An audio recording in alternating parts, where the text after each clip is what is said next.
వేకువనే వాక్యదానం వినుచున్న మీ అందరికీ మా బేతేలు పరిచర్యల తరపున హృదయపూర్వకమైన వందనములు. 2వ సమూయేలు గ్రంథము 7వ అధ్యాయము. యెహోవా నలుదిక్కుల అతని శత్రువుల మీద అతనికి విజయమిచ్చి అతనికి నెమ్మది కలుగజేసిన తరువాత రాజు తన నగరి యందు కాపురం ఉండి నాతానను ప్రవక్తను పిలువనంపి, నేను దేవదారం రానుతో కట్టిన నగరి యందు వాసము చేయుచుండగా దేవుని మందసము డేరాలో నిలిచియున్నదనగా నాతాను, యెహోవా నీకు తోడుగానున్నాడు, నీకు తోచినదంతయు నెరవేర్చుమనెను. అయితే ఆ రాత్రి యెహోవా వాక్కు నాతానునకు ప్రత్యక్షమై సెలవిచ్చినదేమనగా, నీవు పోయి నా సేవకుడగు దావీదుతో ఇట్లనుము, యెహోవా నీకు ఆజ్ఞాపించినదేమనగా, నాకు నివాసముగా ఒక మందిరమును కట్టిత్తువ. ఐగుప్తులో నుండి నేను ఇశ్రాయేలీయులను రప్పించిన నాటి నుండి నేటి వరకు మందిరములో నివసింపక డేరాలోను గుడారములలోను నివసించుచు సంచరించి తిని, ఇశ్రాయేలీయులతో కూడా నేను సంచరించిన కాలమంతయు నా జనులను పోషించుడని నేను ఆజ్ఞాపించిన ఇశ్రాయేలీయుల గోత్రములలో ఎవరితోనైనను దేవదారుమయమైన మందిరం ఒకటి మీరు నాకు కట్టింపకపోతిరే అని నేనెన్నడైనా అనియుంటినా? కాబట్టి నీవు నా సేవకుడగు దావీదుతో ఇలాగు చెప్పుము, సైన్యములకు అధిపతియగు యెహోవా నీకు సెలవిచ్చినదేమనగా, గొర్రెల కాపులోనున్న నిన్ను గొర్రెల దొడ్డిలో నుండి తీసి ఇశ్రాయేలీయులను నా జనుల మీద అధిపతిగా నియమించి తిని, నీవు పోవు చోట్ల నెలను నీకు తోడుగా నుండి నీ శత్రువులనందరినీ నీ ఎదుట నిలవకుండా నిర్మూలము చేసి లోకములోని గనులైన వారికి కలుగు పేరు నీకు కలుగజేసి ఉన్నాను. మరియు ఇశ్రాయేలీయులను నా జనులను ఇకను కదిలింపబడకుండా తమ స్వస్థలమందు నివసించున్నట్లు దానియందు వారిని నాటి, పూర్వము ఇశ్రాయేలీయులను నా జనుల మీద నేను న్యాయాధిపతులను నియమించిన తరువాత జరుగుచు వచ్చినట్లు దుర్బుద్ధిగల జనులు ఇకను వారిని కష్టపెట్టకుండా ఉండినట్లుగా చేసి నీ శత్రువుల మీద నీకు జయమిచ్చి నీకు నెమ్మది కలుగజేసి ఉన్నాను. మరియు యెహోవానగు నేను నీకు తెలియజేయునదేమనగా, నేను నీకు సంతానము కలుగజేయుదును. నీ దినములు సంపూర్ణములగునప్పుడు నీవు నీ పితరులతో కూడా నిద్రించిన తరువాత నీ గర్భములో నుండి వచ్చిన నీ సంతతిని హెచ్చించి రాజ్యమును అతనికి స్థిరపరచెదను. అతడు నా నామ ఘనత కొరకు ఒక మందిరమును కట్టించును. అతని రాజ్య సింహాసనమును నేను నిత్యముగా స్థిరపరచెదను. నేను అతనికి తండ్రినై యుండును, అతడు నాకు కుమారుడై యుండును. అతడు పాపము చేసిన ఎడల నరుల దండముతోనూ మనుష్యులకు తగులు దెబ్బలతోనూ అతని శిక్షింతును గాని, నన్ను స్థాపించుటకై నేను కొట్టివేసిన సౌలుకును నా కృప దూరమైనట్లు అతనికి నా కృప దూరము చేయను. నీ మట్టుకు నీ సంతానమును నీ రాజ్యమును నిత్యము స్థిరమగును, నీ సింహాసనము స్థిరపరచబడును అనెను. తనకు కలిగిన దర్శనమంతటిని బట్టి ఈ మాటలన్నిటినీ చొప్పున నాతాను దావీదునకు వర్తమానము తెలియజెప్పెను. దావీదు రాజు లోపల ప్రవేశించి యెహోవా సన్నిధిని కూర్చుండి ఇలాగున మనవి చేసెను, నా ప్రభువా యెహోవా, ఇంతగా నీవు నన్ను హెచ్చించుటకు నేనెంతటి వాడను? నా కుటుంబము ఏపాటిది? ఇంత హెచ్చుగా చేసినదంతయు నీ దృష్టికి కొంచెమై మానవుల పద్ధతిని బట్టి బహుకాలము జరిగిన తరువాత నీ దాసుడనైన నా సంతానమునకు కలుగబోవు దానిని గూర్చి నీవు సెలవిచ్చి ఉన్నావు. యెహోవా నా ప్రభువా, దావీదును నేను ఇక నీతో ఏమి చెప్పుకుందును? యెహోవా నా ప్రభువా, నీ దాసుడనైన నన్ను నీవు ఎరిగియున్నావు. నీ వాక్కును బట్టి నీ ఇష్టానుసారముగా ఈ ఘన కార్యములను జరిగించి నీ దాసుడనగు నాకు దీని తెలియజేసితివి. కాబట్టి దేవా యెహోవా, నీవు అత్యంతమైన ఘనత గలవాడవు. నీ వంటి దేవుడొకడునూ లేడు. మేము వినిన దాని అంతటిని బట్టి చూడగా నీవు తప్ప దేవుడెవడునూ లేడు. నీకు జనులగుటకై వానికి నీవు విమోచించునట్లును నీకు ఖ్యాతి కలుగునట్లును నీ జనులను బట్టి నీ దేశమునకు భీకరమైన మహాకార్యములను చేయునట్లును దేవుడవైన నీవు ఐగుప్తు దేశములో నుండి ఆ జనుల వశములో నుండి వారి దేవతల వశములో నుండి నీవు విమోచించిన ఇశ్రాయేలీయులనున్నట్టి నీ జనుల వంటి జనము లోకమునందు మరి ఎక్కడనున్నది? మరియు యెహోవావైన నీవు వారికి దేవుడవై ఉండి వారు నిత్యము నీకు ఇశ్రాయేలీయులను పేరుగల జనులయుండునట్లుగా వారిని నిర్ధారణ చేసితివి. దేవా యెహోవా, నీ దాసుడనగు నన్ను గూర్చియు నా కుటుంబమును గూర్చియు నీవు సెలవిచ్చిన మాట ఎన్నటికీ నిలుచున్నట్లు దృఢపరచి సైన్యములకు అధిపతియగు యెహోవా ఇశ్రాయేలీయులకు దేవుడై ఉన్నాడను మాట చేత నీ నామమును శాశ్వత మహిమ కలుగునట్లుగా నీ దాసుడనైన నా కుటుంబము నీ సన్నిధిని స్థిరపరచుబడినట్లు నీవు సెలవిచ్చిన మాట నెరవేర్చుము. ఇశ్రాయేలీయుల దేవ సైన్యములకు అధిపతి యెహోవా నీకు సంతానము కలుగజేయుదునని నీవు నీ దాసుడనైన నాకు తెలియపరచితివి గనుక ఇలాగున నీతో మనవి చేయుటకని నీ దాసుడనైన నాకు ధైర్యము కలిగెను. యెహోవా నా ప్రభువ, మేలు దయచేయుదువని నీవు నీ దాసుడనైన నాకు సెలవిచ్చుచున్నావే. నీవు దేవుడవు గనుక నీ మాట సత్యము. దయచేసి నీ దాసుడనైన నా కుటుంబము నిత్యము నీ సన్నిధిని ఉండునట్లుగా దానిని ఆశీర్వదించుము. యెహోవా నా ప్రభువ, నీవు సెలవిచ్చి ఉన్నావు. నీ ఆశీర్వాదము నుండి నా కుటుంబము నిత్యము ఆశీర్వదింపబడునుగాక. 8వ అధ్యాయము. దావీదు ఫిలిష్తీయులను ఓడించి లోపరుచుకొని వారి వశములో నుండి మెతెగమ్మాను పట్టుకొనెను. మరియు అతడు మోయాబీయులను ఓడించి నేల పొడుగున పండజేసి తాడుతో కొలిచి 2 తాడుల పొడుగుననున్నవారు చావవలెననియు 1 తాడు పొడుగుననున్నవారు బ్రతకవచ్చుననియు నిర్ణయించెను. అంతటా మోయాబీయులు దావీదునకు దాసులై కప్పము చెల్లించుచుండిరి. సోబారాజును రెహోబు కుమారుడునగు హదదెజరు యూఫ్రటీసు నది వరకు తన రాజ్యమును వ్యాపింపజేయవలెనని బయలుదేరగా దావీదు అతని నోడించి అతని యొద్ద నుండి 1,700 మంది గుర్రపు రౌతులను 20,000 కాల్చలమును పట్టుకొని వారి గుర్రములలో నూటిని ఉంచుకొని మిగిలిన వాటి చీలమండ నరములను తెగవేయించెను.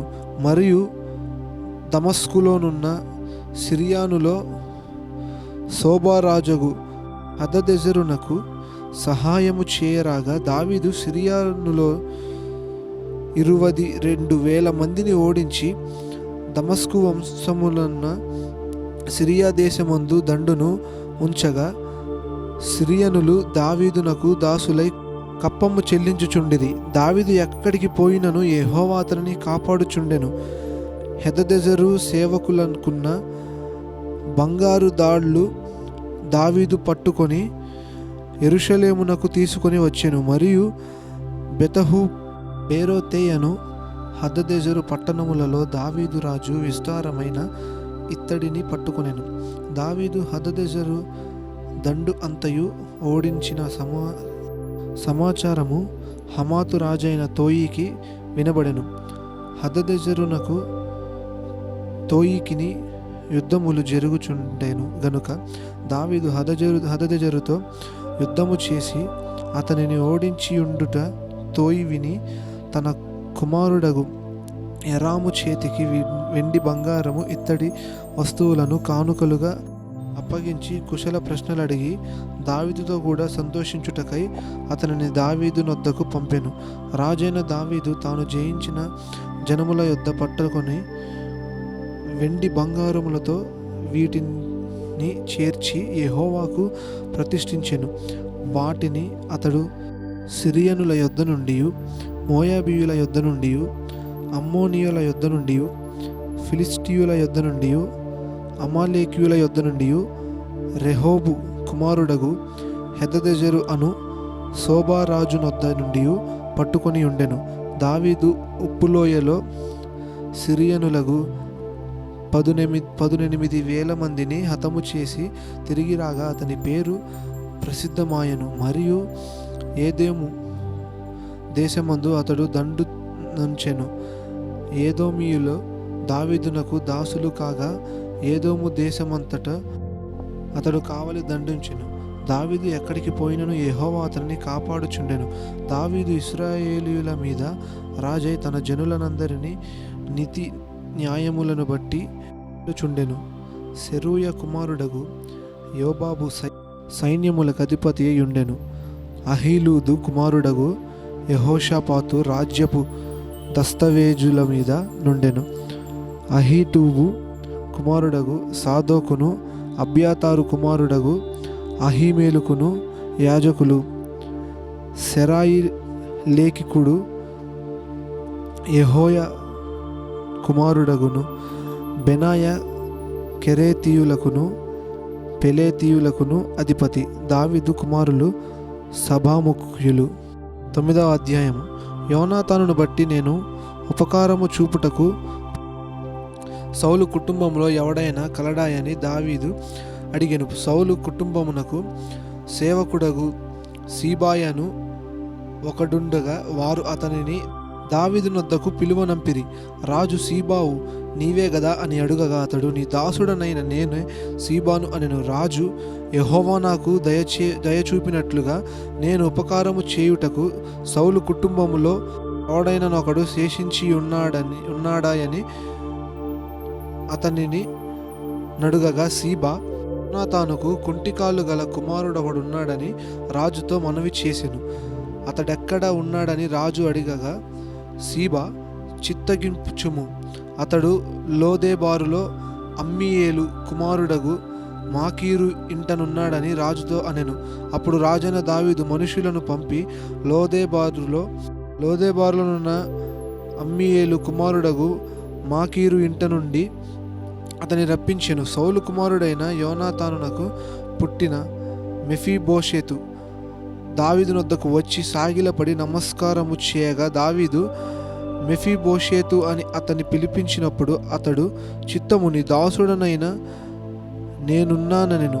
అంతకు దావీదు నీవు భయపడవద్దు, నీ తండ్రి అయిన యోనాతాను నిమిత్తము నిజముగా నేను నీకు ఉపకారము చూపి నీ పితరుడైన సౌలు భూమి అంతయు నీకు మరల ఇప్పింతునని మరియు నీవు సదాకాలము నా బల్ల యొద్దనే భోజనము చేయుదు అని సెలవీయగా అతడు నమస్కరించి చచ్చిన కుక్క వంటి వాడనైనా నా ఎడల నీవు దయచూపుటకు నీ దాసుడనగు నేను ఇంటివాడను అనెను. అప్పుడు రాజు సౌలు సేవకుడైన సీబాను పిలువనంపి సౌలునకు అతని కుటుంబమునకు కలిగిన సొత్తంతటిని నీ యజమానుని కుమారునికి నేనిప్పించి ఉన్నాను.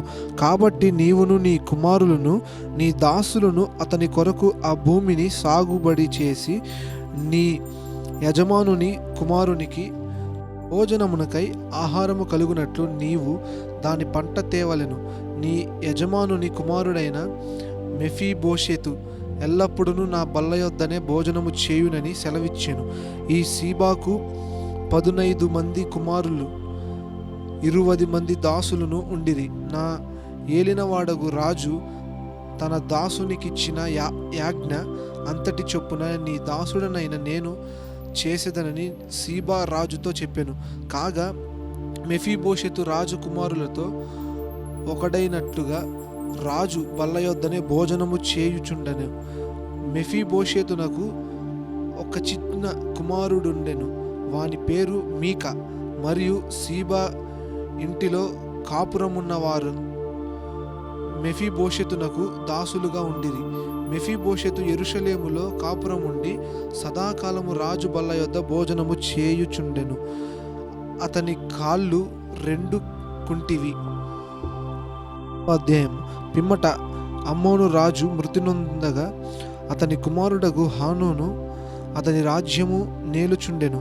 దావీదు హానూను తండ్రి అయిన నాహాషు నాకు చేసిన ఉపకారమునకు నేను హానూనకు ప్రత్యుపకారము చేతుననుకొని అతని తండ్రి నిమిత్తము అతని నోదార్చుటకై తను సేవకుల చేత సమాచారము పంపించెను. దావీదు సేవకులు అమ్మోనీయుల దేశములోనికి రాగా అమ్మోనీయులు గనులు తమ రాజగు హానునుతో ఇలాగు మనవి చేసిరి, నీ తండ్రిని సన్మానించుటకే దావీదు నీ యొద్దకు ఓదార్చు వారిని పంపెనని నీవనుకొనుచున్నావా? ఈ పట్టణమును నాశనము చేయవలెనని దాని శోధించుటకై వారిని అతడు వేగు నిమిత్తమే పంపించి ఉన్నాడని నీకు తోచలేదా? అంతటా హానూను దావీదు పంపిన సేవకులను పట్టుకొని సగము గడ్డము గురించి వారు తొడుగుకొనిన బట్టలను నడిమికి పిర్రల మట్టుకు కత్తిరించి వారిని వెళ్ళగొట్టెను. ఈ సంగతి దావీదునకు వినబడినప్పుడు ఆ మనుష్యులు బహు సిగ్గునొందిరని వారిని ఎదుర్కొనుటకై మనుష్యులను పంపించి, మీ గడ్డములు పెరుగు వరకు యెరికో పట్టణమునందు ఆగి అటు తర్వాత రండని వారితో చెప్పుడనెను. దావీదు దృష్టికి మనము హేయపరచుకొనిమని అమ్మోనీయులకు గ్రహించి దూతలను పంపి బేత్రెహోబుతోను అరాము సోబాతోను చేరిన సిరియానులో నుండి 20,000 మంది కాల్పలమును, మయకారాజు నొద్ద నుండి 1000 మంది బంటులను, టోబుల నుండి 12,000 మంది బంటులను జీతమునకు పిలిపించుకొనిరి. దావీదు ఈ సంగతి విని యోవాబును శూరుల దండంతటిని పంపెను. అమ్మోనీయులు బయలుదేరి గుమ్మమునకెదురుగా యుద్ధ పంక్తులు తీర్చిరి. శోబా సిరియనులను, రెహోబు సిరియనులను, మయకావారును, టోబువారును విడిగా పొలములో నిలిచిరి. యోబాతు తనకు వెనుకను ముందును వారు యుద్ధ పంక్తులు తీర్చియుండుట చూచి ఇశ్రాయేలీయులలో బలాఢ్యులను ఏర్పరచి పంక్తులు తీర్చి సిరియనులను ఎదుర్కొనబోయెను.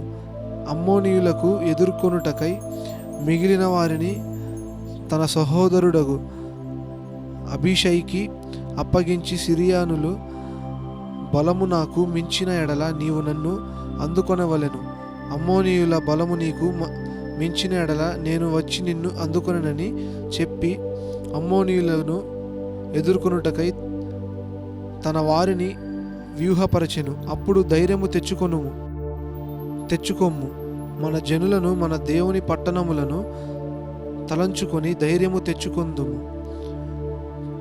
తన దృష్టికి ఏది అనుకూలము యెహోవా దానిని చేయునుగాక అని అబీషైతో చెప్పి యోవాబును అతనితో కూడనున్న వారును సిరియనులతో యుద్ధము చేయు బయలుదేరగానే వారు అతని ఎదుట నిలువజాలకపోయిరి. సిరియనులు పారిపోవుట అమ్మోనీయులు చూచి వారును అబీషై ఎదుట నిలువలేకపోయిరి. పట్టణములో చొరబడగా యోవాబు అమ్మోనీయులను విడిచి యెరూషలేమునకు వచ్చెను. అయితే సిరియనులు తాము ఇశ్రాయేలీయుల చేతిలో ఓడిపోయితిమని తెలుసుకొని గుంపు కూడిరి. హదదెజరు నది అవతలనున్న సిరియనులను పిలువనంపగా వారు హేలామునకు వచ్చిరి. హదదెజరు సైన్యములకు అధిపతియగు షోబకు వీరికి అధిపతిగా ఉండెను. దావీదునకు ఈ వార్త వినబడినప్పుడు అతడు ఇశ్రాయేలీయులందరినీ సమకూర్చి యొర్దాను నది దాటి హేలామునకు వచ్చెను. సిరియానులు సన్నదులై దావీదున ఎదుర్కొన వచ్చి అతనితో యుద్ధము కలిపి ఇశ్రాయేలీయుల ఎదుట నిలువజాలకపోయి పారిపోగా దావీదు సిరియానులలో 700 మంది రధికులను 40,000 మంది గుర్రపు రౌతులను హతము చేసెను. మరియు వారి సైన్యాధిపతియగు షోబకు దావీదు చేతిలో ఓడిపోయి అచ్చటనే చచ్చెను. హదదెజరునకు సేవకులగు రాజులందరూ తాము ఇశ్రాయేలీయుల ఎదుట నిలువలేకుండా కొట్టబడియుండుట చూచి ఇశ్రాయేలీయులతో సమాధానపడి వారికి లోబడిరి. సిరియానులో భయాక్రాంతులై అమ్మోనీయులకు ఇక సహాయము చేయుట మానిరి. 11వ అధ్యాయము. వసంతకాలమున రాజులు యుద్ధమునకు బయలుదేరు సమయమున దావీదు యోవాబును అతని వారిని ఇశ్రాయేలీయులనందరినీ పంపగా వారు అమ్మోనీయులను సంహరించి రబ్బా పట్టణమును ముట్టడి వేసిరి. అయితే దావీదు యెరూషలేమునందు నిలిచెను. ఒకానొక దినమున ప్రొద్దు గ్రుంకువేళ దావీదు పడక మీద నుండి లేచి రాజనగరి మీదెను మీద నడుచుచు పైన నుండి చూచుచుండగా స్నానము చేయు ఒక స్త్రీ కనబడెను. ఆమె బహు సౌందర్యవంతి అయి యుండెను. చూచి దావీదు దాని సమాచారము తెలుసుకొనుటకై ఒక దూతను పంపెను. అతడు వచ్చి ఆమె ఏలియాను కుమార్తెయు హిత్తీయుడగు ఊరియాకు భార్యయునైన బత్షెబా అని తెలియజేయగా దావీదు దూతల చేత ఆమెను పిలువనంపెను. ఆమె అతని యొద్దకు రాగా అతడు ఆమెతో శయనించెను. కలిగిన అపవిత్ర పోగొట్టుకొని ఆమె ఇంటికి మరలా వచ్చెను. ఆ స్త్రీ గర్భవతి అయి నేను గర్భవతినైతినని దావీదునకు వర్తమానము పంపగా దావీదు హిత్తీయుడగు ఊరియాను నా యొద్దకు పంపమని దూత ద్వారా యోవాబునకు ఆజ్ఞ ఇచ్చెను. ఉరియా దావీదు నొద్దకు రాగా దావీదు యోవాబు యోగక్షేమమును జనుల యోగక్షేమములను యుద్ధ సమాచారములను అడిగెను. తరువాత దావీదు ఇంటికి పోయి శ్రమ తీర్చుకొనమని ఊరియాకు సెలవీయగా ఊరియా రాజనగరులో నుండి బయలుదేరి వెళ్ళెను. అతని వెనుక రాజు ఫలాహారము అతని యొద్దకు పంపించెను. గాని ఊరియా తన ఇంటికి వెళ్ళక తన ఏలిన వారిని సేవకులతో కూడా రాజనగరి ద్వారమున పండుకొనెను. ఊరియా తన ఇంటికి పోలేదను మాట దావీదునకు వినబడినప్పుడు దావీదు ఊరియాను పిలిపించి, నీవు ప్రయాణము చేసి వచ్చితివి గదా, ఇంటికి వెళ్ళకపోతివేమని అడుగగా ఊరియా, మందసమున ఇశ్రాయేలు వారు యూదావారును గుడారములలో నివసించుచుండగాను నా అధిపతియగు యోవాబును నా ఏలినవాడగు నీ సేవకులను బయట దండులో నుండగా భోజన పానములు చేయుటకును నా భార్య యొద్ద పండుకొండుటకును నేను ఇంటికి పోదునా? నీ తోడు నీ ప్రాణము తోడు నేలాగు చేయువాడును కానని దావీదు అనెను. దావీదు, నేడును నీ విక్కడ నుండును, రేపు నీవు సెలవిత్తునని ఊరియాతో అనగా ఊరియా నాడును మరునాడును యెరూషలేములో నిలిచెను. అంతట్లో దావీదు అతనిని భోజనమునకు పిలిపించెను. అతడు బాగుగా తిని త్రాగిన తరువాత దావీదు అతని మత్తునిగా చేసెను. సాయంత్రమున అతడు బయలుదేరి వెళ్ళి తన ఇంటికి పోక తన ఏలినవాని సేవకుల మధ్య పడక మీద పండుకొనెను. ఉదయమును దావీదు యుద్ధము మోపుగా జరుగుచున్న చోట ఉరియాను ముందు పెట్టి అతడు కొట్టబడి హతమగునట్లు నీవు అతని యొద్ద నుండి వెళ్ళిపోమ్మని యోవాబునకు ఉత్తరం వ్రాయించి ఊరియా చేత పంపించెను. యోవాబు పట్టణమును ముట్టడి వేయి ధైర్యవంతులుండు స్థలమును గుర్తించి ఆ స్థలమునకు ఊరియాను పంపెను. ఆ పట్టణపు వారు బయలుదేరి యోవాబుతో యుద్ధమునకు రాగా దావీదు సేవకులలో కొందరు కూలిరి. హిత్తీయుడగు ఊరియానుయును హతమాయెను. కాబట్టి యోవాబు యుద్ధ సమాచారమంతయు దావీదునొద్దకు పంపి దూతతో ఇట్లనెను, యుద్ధ సమాచారము నీవు రాజుతో చెప్పి చాలించిన తరువాత రాజు కోపము తెచ్చుకొని యుద్ధము చేయునప్పుడు మీరెందుకు పట్టణము దగ్గరకు పోతిరి? గోడ మీద నుండి వారు అంబులు వేయుదరని మీకు తెలియకపోయెను. యెరుబ్బేషెతు కుమారుడైన అబీమెలెకు ఎలాగు హతమాయెను? ఒక స్త్రీ తిరుగటి రాతి తునకం ఎత్తి గోడ మీద నుండి అతని మీద వేసినందున అతడు తేబేసు దగ్గర హతమాయెను గదా. ప్రాకారము దగ్గరకు మీ రెందుకు పోతిరని నిన్నడిగిన ఎడల నీవు తరిమి సేవకులకు ఊరియాయు హతమాయనని చెప్పుమని బోధించి దూతను పంపెను. దూత పోయి యోవాబు పంపిన వర్తమానమునంతయు దావీదునకు తెలియజేసెను. ఎట్లనగా, ఆ మనుష్యులు మమ్మును ఓడించుచు పొలములోనికి మాకెందురు రాగా మేము వారిని గుమ్మము వరకు వెంటాడి గెలిచితిమి. అప్పుడు ప్రాకారము మీద నుండి విలుకాండ్రు తమ సేవకుల మీద అంబులము వేయగా రాజు సేవకులలో కొందరు హతమైరి. తమరి సేవకుడైన హిత్తీయుడగు ఊరియాకుడు హతమాయెను. అందుకు దావీదు, నీవు యోవాబుతో ఈ మాట చెప్పము, ఆ సంగతిని బట్టి నీవు చింతపడకుము. ఖడ్గము ఒకప్పుడు ఒకని మీదను ఒకప్పుడు మరి ఒకని మీదను పడుట కద్దు. పట్టణము మీద యుద్ధము మరి బలముగా జరిపి దానిని పడుగగొట్టమని చెప్పి నీవు యోవాబును ధైర్యపరచి చెప్పుమని ఆ దూతకు ఆజ్ఞ ఇచ్చి పంపెను.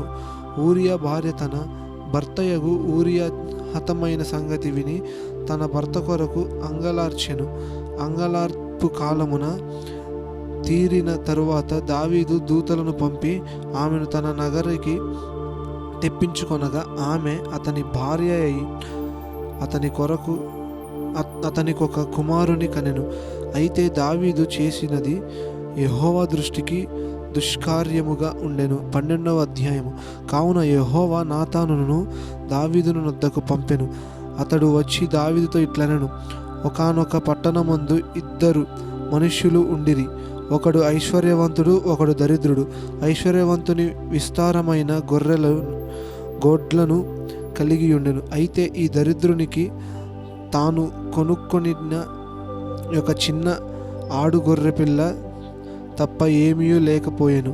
వాడు దానిని పెంచుకొనుచుండగా అది వాని యొద్దను వాని బిడ్డల యొద్దను ఉండి పెరిగి వాని చేతి ముద్దలు తినుచు వాని గిన్నెలోనిది త్రాగుచు వాని కౌగిటి పడుకొనుచు వారికి కుమార్తెలవలె ఉండెను. అట్లుండగా మార్గస్థుడొకడు ఐశ్వర్యవంతుని యొద్దకు వచ్చెను. అతడు తన యొద్దకు వచ్చిన మార్గస్థునికి ఆయత్తము చేయుటకు తన గొర్రెలలోని గాని గొడ్లలో గాని దానిని ముట్టనొల్లక ఆ దరిద్రుని గొర్రెపిల్లను పట్టుకొని తన యొద్దకు వచ్చిన వారికి ఆయత్తము చేసెను. దావీదు ఈ మాట విని ఆ మనుష్యుని మీద బహుగా కోపించుకొని, యెహోవా జీవము తోడు నిశ్చయముగా ఈ కార్యము చేసిన వాడు మరణపాత్రుడును. వాడు కనికారము లేక ఈ కార్యము చేసెను గనుక ఆ గొర్రెపిల్లకు ప్రతిగా 4 గొర్రెపిల్లల నీయవ్వలెనని నాతానుతో అనెను. నాతాను దావీదును చూచి, ఆ మనుష్యుడు నీవే, ఇశ్రాయేలీయుల దేవుడై యెహోవా సెలవిచ్చినదేమనగా, ఇశ్రాయేలీయుల మీద నేను నిన్ను రాజుగా పట్టాభిషేకము చేసి సౌలు చేతిలో నుండి నిన్ను విడిపించి నీ యజమానుని నగరికి నీకును గ్రహించి నీ యజమానుని స్త్రీలను నీ కౌగిట చేర్చి ఇశ్రాయేలీయుల వారిని యూదా వారిని నీకప్పగించి తిని, ఇది చాలదని నీవనుకొనిన ఎడల నేను మరీ ఎక్కువగా నీకిచ్చియుందును. నీవు యెహోవాను మాటను తృణీకరించి ఆయన దృష్టికి చెడుతనము చేసితివేమి? హిత్తీయుడగు ఉరియాను కత్తిచేత చంపించి అతని భార్యని నీకు భార్య ఎగునట్లుగా నీవు పట్టుకొని ఉన్నావు. అమ్మోనీయుల చేత నీవతని చంపించితివి గదా. నీవు నన్ను లక్ష్యము చేయక హిత్తీయుడగు ఉరియా భార్యను నీకు భార్య ఎగునట్లు తీసుకొనినందున నీ ఇంటి వారిని సదాకాలము యుద్ధము కలుగను. నా మాట ఆలకించుము. యెహోవా నగు నేను సెలవిచ్చినదేమనగా, నీ ఇంటి వారి మూలముగానే నేను నీకు అపాయము పుట్టింతును. నీవు చూచుచుండగా నేను నీ భార్యలను తీసి నీ చేరువ వానికప్పగించెదను. పగటి యందు వాడు వారితో శయనించును. నీవు నీ కార్యము రహస్యముగా చేసితివి గాని ఇశ్రాయేలీయులందరూ చూచుచుండగా పగటి యందు నేను చెప్పిన దానిని చేయింతును అనెను. నేను పాపము చేసి తినని దావీదు నాతానుతో అనగా, నాతాను, నీవు చావకుండునట్లు యెహోవా నీ పాపమును పరిహరించెను. అయితే ఈ కార్యము వలన యెహోవాను దూషించుటకు ఆయన శత్రువులకు నీవు గొప్ప హేతువు కలుగజేసితివి గనుక నీకు పుట్టిన బిడ్డ నిశ్చయముగా చచ్చునని దావీదుతో చెప్పి తన ఇంటికి వెళ్ళెను. యెహోవా ఊరియా భార్య దావీదునకు కలిగిన బిడ్డను మొత్తినందున అది బహు జబ్బుపడెను. దావీదు ఉపవాసం ఉండి లోపలికి పోయి రాత్రి అంతయు నిలపడి ఉండి బిడ్డ కొరకు దేవుని బతిమాలుగా ఇంటిలో ఎన్నిక అయిన వారు లేచి అతనిని నేల నుండి లేవనెత్తుటకు వచ్చిరి గాని అతడు సమ్మతింపక వారితో కూడా భోజనము చేయకయుండును. 7వ దినమున బిడ్డ చావగా బిడ్డ ప్రాణముతో ఉండగా మేము అతనితో మాటలాడినప్పుడు అతడు మా మాటలు వినకయుండెను. ఇప్పుడు బిడ్డ చనిపోయేనునని మనము అతనితో చెప్పిన ఎడల తనకు తాను హాని చేసుకొనునేమో ఎనుకొని దావీదు సేవకులు బిడ్డ చనిపోయేనని సంగతి అతనితో వెరచిరి. అయితే దావీదు తన సేవకులు గుసగుసలాట చూచి బిడ్డ చనిపోయినని సంగతి గ్రహించి బిడ్డ చనిపోయేనా అని తన సేవకులను అడుగగా వారు చనిపోయేనని.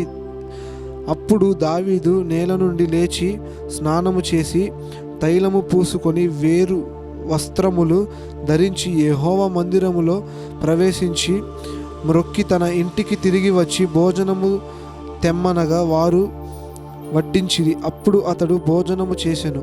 అతని సేవకులు బిడ్డ జీవముతో ఉండగా ఉపవాసముండి దాని కొరకు ఏడ్చుచుంటివి గాని అది మరణమైనప్పుడు లేచి భోజనము చేసితివి. నీవిలాగున చేయుట ఏమని దావీదును అడుగగా అతడు బిడ్డ ప్రాణముతో ఉన్నప్పుడు దేవుడు నా యందు కనికరించి వాని బ్రతికించునేమో ఎనుకొని నేను ఉపవాసం ఉండి ఏడ్చుచుంటిని. ఇప్పుడు చనిపోయేను గనుక నేనెందుకు ఉపవాసం ఉండవలెను? వినిని తిరిగి రప్పించగలనా? నేను వాని యొద్దకు పోవుదును గాని వాడు నా యొద్దకు మరలా రాడని వారితో చెప్పాను. తరువాత దావీదు తన భార్య అయిన బత్షెబను ఓదార్చి ఆమె యొద్దకు పోయి ఆమెను కూడగా ఆమె యొక్క కుమారుని కనెను. దావీదు అతనికి సొలొమోను అని పేరు పెట్టెను. యెహోవా అతనిని ప్రేమించి నాతాను అను ప్రవక్తను పంపగా అతడు యెహోవా ఆజ్ఞను బట్టి యెదిద్యా అని అతనికి పేరు పెట్టెను. యెహోవా రబ్బా అను అమోనీయుల పట్టణము మీద యుద్ధము చేసి రాజనగరిని పట్టుకొనెను. దావీదునొద్దకు అతడు దూతలను పంపి నేను రబ్బా మీద యుద్ధము చేసి జలముల మీద పట్టణమును పట్టుకొంటిని. నేను పట్టణమును పట్టుకొని నా పేరు దానికి పెట్టుకుండునట్లు మిగిలిన దండు వారిని సమకూర్చి నీవు పట్టణమును పట్టుకొనవలెనని వర్తమానము చేయగా దావీదు యోధులను సమకూర్చి రబ్బాకు వచ్చి దాని మీద యుద్ధము చేసి దానిని పట్టుకొని వారి రాజు కిరీటమును అతనికి తల మీద నుండి తీయించగా అది దావీదు తల మీద పెట్టబడెను.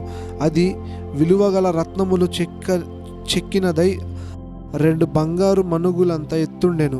మరియు అతడు పట్టణములో నుండి బహు విస్తారమైన దోపు సొమ్ము పట్టుకొని పోయెను. పట్టణములో ఉన్నవారిని బయటికి తెప్పించి రంపముల చేతను పదునుగల ఇనుప పనిముట్ల చేతను ఇనుప గొడ్డండ్ల చేతను వారిని తుత్తునీయలుగా చేయించి వారిని ఇటుక ఆవములో వేసెను.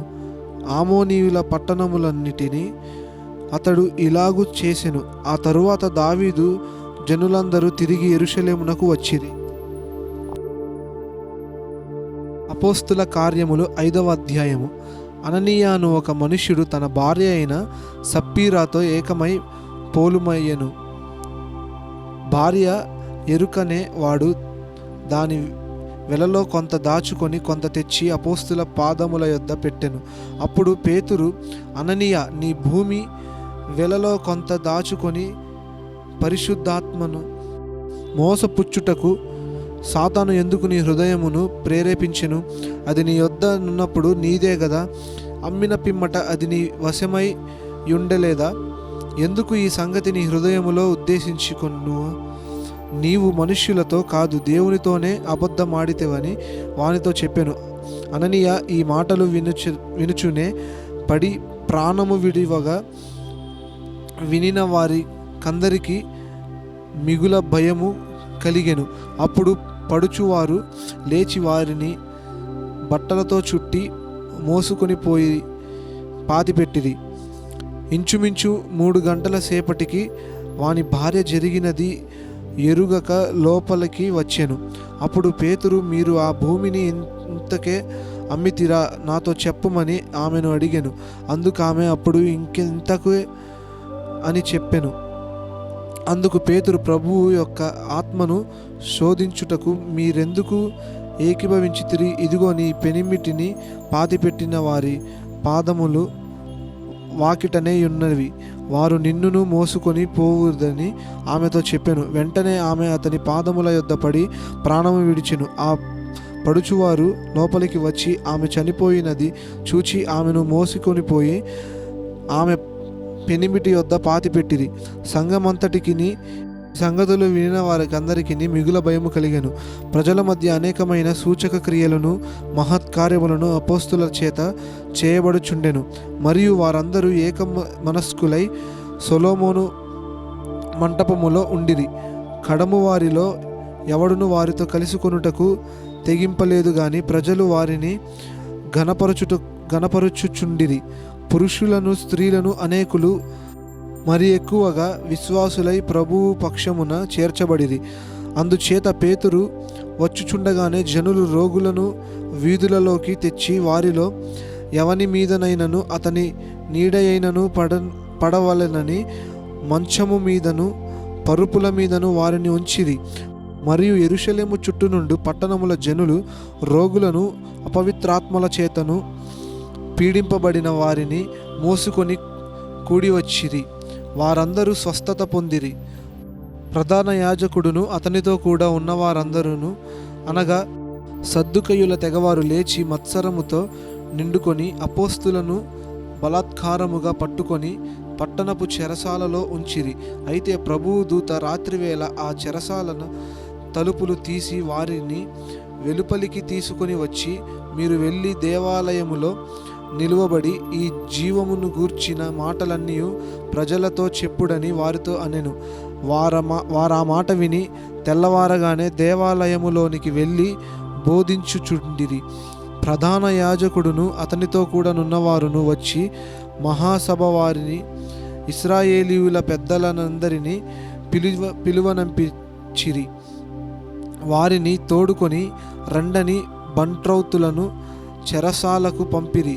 బంట్రౌతులు అక్కడికి వెళ్ళినప్పుడు వారు చెరసాలలో కనబడనందున తిరిగి వచ్చి చెరసాల బహుభద్రముగా మూసియుండుటను కావలి వారు తలుపుల మందరు నిలిచియుండుటయు చూచితిమి గాని తలుపులు తీసినప్పుడు లోపల మాకొకడైనను కనబడలేదని వారికి తెలిపిది. అంతటా దేవాలయము అధిపతులు ప్రధాన యాజకులు ఆ మాటలు విని ఇది ఏమన్వునో అని వారి విషయమై ఎటుతోచక యుండిరి. అప్పుడు ఒకడు వచ్చి, ఇదిగో మీ చెరసాలలో వేయించిన మనుష్యులు దేవాలయములో నిలిచి ప్రజలకు బోధించుచున్నారని వారికి తెలుపగా అధిపతి బంట్రోతులతో కూడా పోయి ప్రజలు రాళ్లతో కొట్టుదరేమో అని భయపడి బలాత్కారము చేయక వారిని తీసుకొని వచ్చెను. వారిని తీసుకొని వచ్చి సభలో నిలువబెట్టగా ప్రధాన యాజకుడగు వారిని చూచి, మీరు ఈ నామమును బట్టి బోధింపకూడదని మేము మీకు ఖండితముగా ఆజ్ఞాపింపలేదా? ఇదిగో మీరు యెరూషలేమును మీ బోధతో నింపి ఈ మనుష్యుని హత్య మా మీదికి తేవలెనని ఉద్దేశించుచున్నారని చెప్పెను.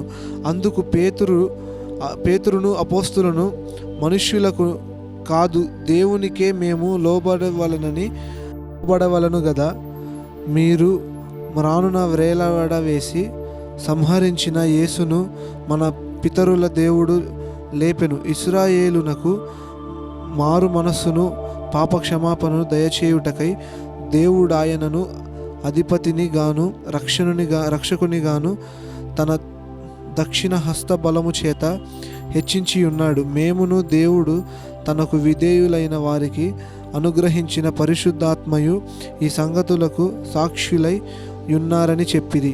వారు ఈ మాటలు విని అత్యాగ్రహము తెచ్చుకొని వీరిని చంపనుద్దేశించగా, సమస్త ప్రజల వలన ఘనత నొందినవాడును ధర్మశాస్త్రోపదేశకుడునైన గమలీయేలును ఒక పరిసయ్యుడు మహాసభలో లేచి ఈ మనుష్యులను కొంతసేపు వెలుపల ఉంచుడని ఆజ్ఞాపించి వారితో ఇట్లనెను, ఇశ్రాయేలీయులారా, ఈ మనుష్యుల విషయమై మీరేమి చేయబోచున్నారో జాగ్రత్త సుమండి.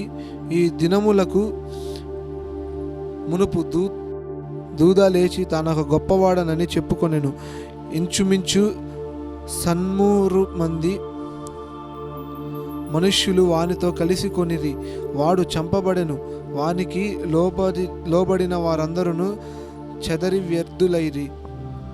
వానికి తరువాత జనసంఖ్య దినములలో గలిలీయుడైన యూదా అను ఒకడు వచ్చి ప్రజలను తనతో కూడా తిరుగుబాటు చేయ ప్రవేశించెను. వాడు కూడా నశించెను. వానికి లోబడిన వారందరూ చెదరిపోయిరి. కాబట్టి నేను మీతో చెప్పున్నదేమనగా, ఈ మనుష్యుల జోలికి పోక వారిని విడిచిపెట్టుడి. ఈ ఆలోచన అయినను ఈ కార్యమైనను మనుష్యుల వలన కలిగిన దాయను అది వ్యర్థమగును. దేవుని వలన కలిగిన దాయన మీరు వారిని వ్యర్థపరచలేరు. మీరు ఒకవేళ దేవునితో పోరాడువారవుదురు సుమి. వారంతని మాటకు సమ్మతించి అపోస్తులను పిలిపించి కొట్టించి యేసు నామమును బట్టి బోధింపకూడదని ఆజ్ఞాపించి వారిని విడుదల చేసిరి. ఆ నామము కొరకు అవమానము పొందుటకు పాత్రులని ఎంచబడినందున వారు సంతోషించుచు మహాసభ ఎదుట నుండి వెళ్ళిపోయి ప్రతిదినము దేవాలయములోను ఇంటింటను మానక బోధించుచు యేసే క్రీస్తని ప్రకటించుచుండిరి.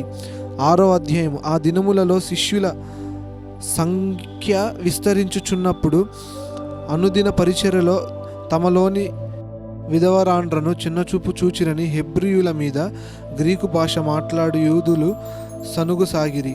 అప్పుడు 12 అపోస్తులు తమ యొద్దకు శిష్యుల సమూహము పిలిచి, మేము దేవుని వాక్యము బోధించుట మాని ఆహారము పంచిపెట్టము యుక్తము కాదా?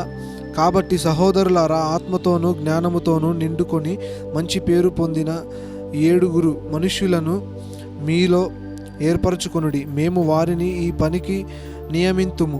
అయితే మేము ప్రార్థన యందున వాక్య పరిచర్య యందున ఎడతెగక యుందుమని చెప్పిరి. ఈ మాట జన సమూహమంతటికి ఇష్టమైనందున వారు విశ్వాసముతోనూ పరిశుద్ధాత్మతోనూ నిండుకొనిన వాడై సైఫాను, ఫిలిప్పు, ప్రోకొరు, నీకానోరు, తీమోను, పర్మేనాసు, యూదుల మత ప్రవిష్ణుడును, అంతియొక్క యావనుడును, నీకొలాసు అను వారిని ఏర్పరచుకొని వారిని అపోస్తుల ఎదుట నిలువబెట్టిరి. మీరు ప్రార్థన చేసి వారి మీద చేతులుంచిరి. దేవుని వాక్యము ప్రబలమై శిష్యుల సంఖ్య యెరూషలేములో బహుగా విస్తరించెను. మరియు యాజకులలో అనేకులు విశ్వాసమునకు లోబడిరి. సైఫాను కృపతోనూ బలముతోనూ నిండినవాడై ప్రజల మధ్య మహత్కార్యములను గొప్ప సూచక క్రియలను చేయుచుండెను. అప్పుడు లిబెర్తీనులదనబడిన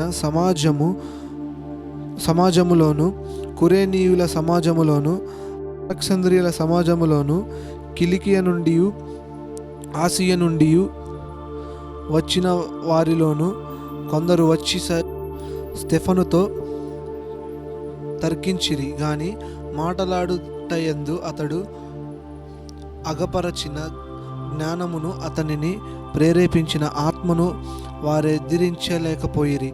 అప్పుడు వారు, వీడు మోషే మీదను దేవుని మీదను దూషణ వాక్యములను పలుకగా మేము వింటిమని చెప్పుటకు మనుష్యులను కుదుర్చుకొని ప్రజలను, పెద్దలను, శాస్త్రులను రేపి అతని మీదికి వచ్చి అతనిని పట్టుకొని మహాసభ యొద్దకు తీసుకొని పోయి అబద్ధపు సాక్షులను నిలువబెట్టిరి.